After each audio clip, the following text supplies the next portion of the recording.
Good morning. So, self-sabotage, big topic. Lots and lots of things to discuss.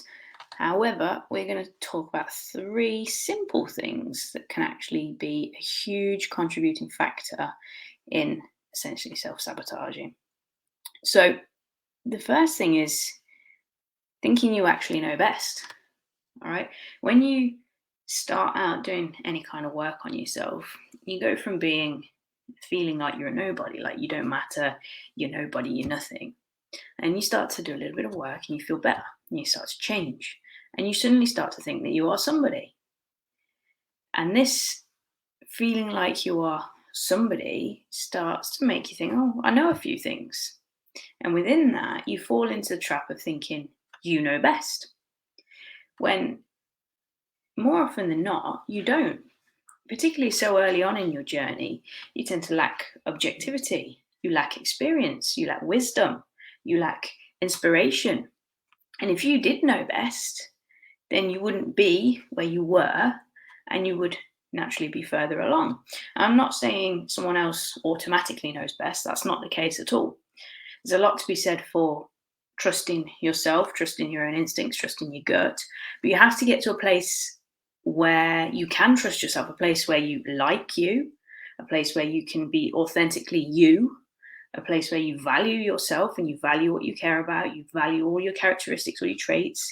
You have to be able to develop objectivity, so actually be able to put your feelings aside and look at something from a different standpoint. You have to be able to see when you are being a dick. You have to be able to forgive yourself, forgive other people, be able to apologize. Noticing when you are demonstrating poor behavior and falling into poor habits. So all of those things precede being able to say, yeah, actually, I do know what's best for me in this instance. And that takes a lot of time and a lot of work and a lot of effort. So it's not something that just comes straight away. It's something you develop with time.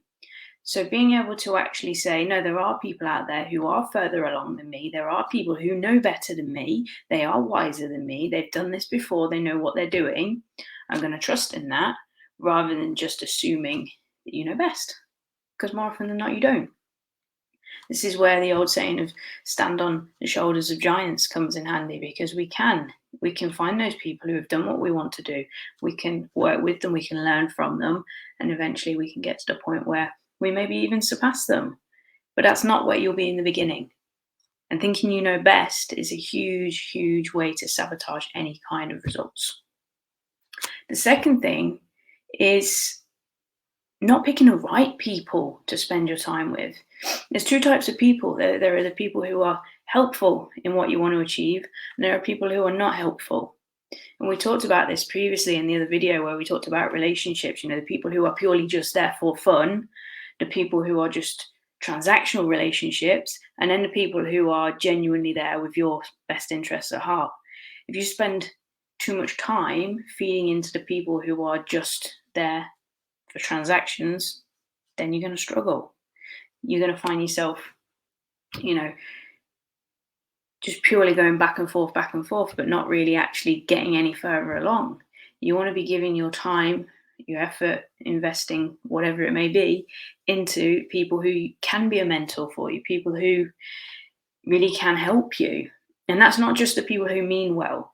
There are a lot of people out there who mean well and say they're going to help you, but they don't actually know how. They're not equipped to help you. They're not in a position themselves to help you. There's a lot of people who are out there with great intentions, wanting to help others, when really they're in a mess themselves and they're not in a place to do that. So also being mindful of the well-meaners, I'm going to help you do this, because more often than not, you're actually adding to their load, making things harder for them. And that's never good for a long-term relationship. You want to be looking for the people who are, capable and experienced and know what they're doing, and spending time with those kinds of people.